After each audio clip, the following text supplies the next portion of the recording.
প্রশাসনের নানা উদ্যোগে ময়মনসিংহের সরকারি প্রাথমিক বিদ্যালয়গুলোতে বাড়ছে শিক্ষার্থীর সংখ্যা।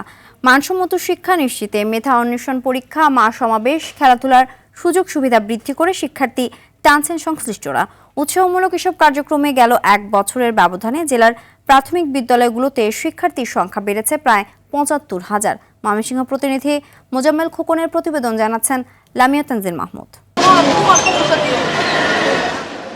পঞ্চম শ্রেণীর শিক্ষার্থীদের নিয়ে সদর উপজেলার সাবেক নির্বাহী কর্মকর্তা আয়োজিত মেধা অন্বেষণ পরীক্ষায় অংশ নিয়ে প্রথম স্থান অর্জন করে জেলা স্কুলের শিক্ষার্থী। নিজেকে যাচাইয়ের মাধ্যমে নতুন কিছু অর্জনের সবচেয়ে ভালো সুযোগ এটি, বলছেন শিক্ষার্থী ও অভিভাবক। একটা অন্য স্কুলে গিয়ে পরীক্ষা দিচ্ছি এতদিনের মধ্যে, তবে আমার খুবই ভালো লাগছিল পরীক্ষা দিতে যেয়ে।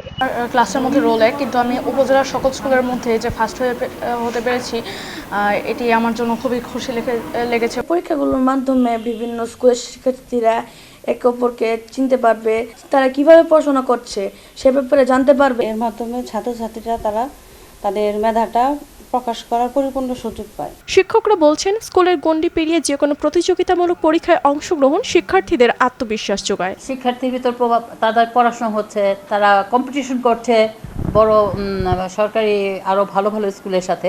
মেধা অন্বেষণ পরীক্ষা এটা যদি সারা বাংলাদেশে চালু করা যায় তাহলে মনে হয় বাচ্চাদের জন্য অনেক ভালো হবে। মেধা অন্বেষণ পরীক্ষা, সমাবেশ, খেলাধুলা সহ নানা সুযোগ থাকায় বিদ্যালয় শিক্ষার্থীর সংখ্যা বাড়ছে, বৃদ্ধি পাচ্ছে তাদের মানসিক বিকাশ, জানাচ্ছেন প্রাথমিক শিক্ষা কর্মকর্তা। গার্জিয়ানরা স্কুলে শত শত গার্জিয়ান স্কুলে রিডিং প্রতিযোগিতায় অংশগ্রহণ করার জন্য এটা একটা ভালো পদক্ষেপ। আর ফিডিং প্রোগ্রাম চালু হয়েছে 5টা উপজেলায়, ওইখানে প্রায় 85% উপস্থিতি বেড়ে গেছে। তবে কোমলমতি শিক্ষার্থীদের মধ্যে প্রতিযোগিতামূলক মনোভাব তৈরি করতে মেধা অন্বেষণ পরীক্ষা অব্যাহত রাখার কথা জানিয়েছেন জেলা প্রশাসক। যে কাজের মাধ্যমে আমাদের ছোট ছোট কোমলমতি বাচ্চাদের এবং শিক্ষার্থীদের প্রতিযোগিতামূলক একটি মনোভাব তৈরি হয়, একটি সৃজনশীল পদ্ধতির মাধ্যমে এটি আমরা চালু রাখবো। আগামী বছরও আমরা এরকম আয়োজন করব। ভালো উদ্যোগগুলো অব্যাহত রাখার প্রত্যাশা করছেন ময়মনসিংহবাসী। লামিয়া তানজিল মাহমুদ, RTV।